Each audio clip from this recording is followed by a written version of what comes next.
I am not a statistic, and I don't plan on becoming a statistic. Our doors will stay open because our patients need us. They need the focused and compassionate care that only community oncology can provide.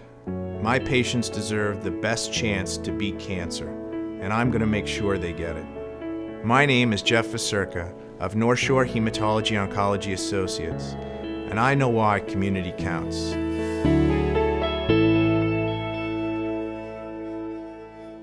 There's almost never a day that I wake up that I don't feel blessed that I have the opportunity to come to work and to see patients.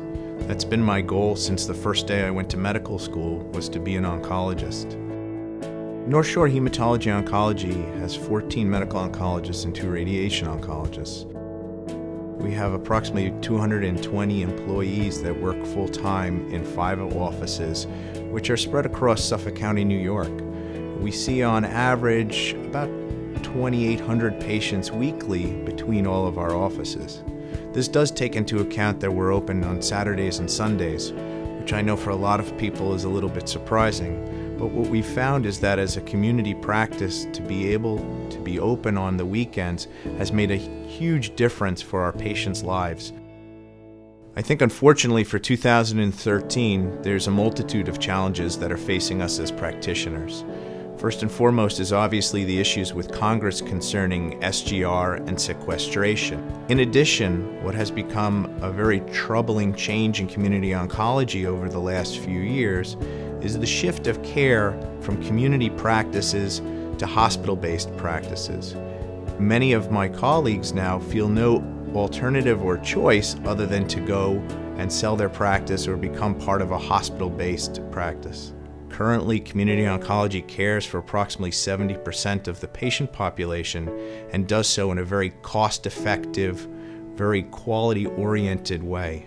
Recent evidence has shown that community oncology follows NCCN guidelines at least the same or more so than most academic medical centers. I think unfortunately a lot of people in Congress right now don't realize the value community oncology has to us as a country.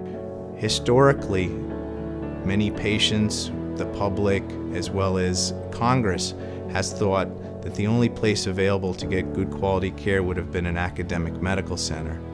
We have now seen plenty of evidence to show that that is not the case, and quality care is available to patients right where they live in their local community with doctors who they know or who they can have access to much easier.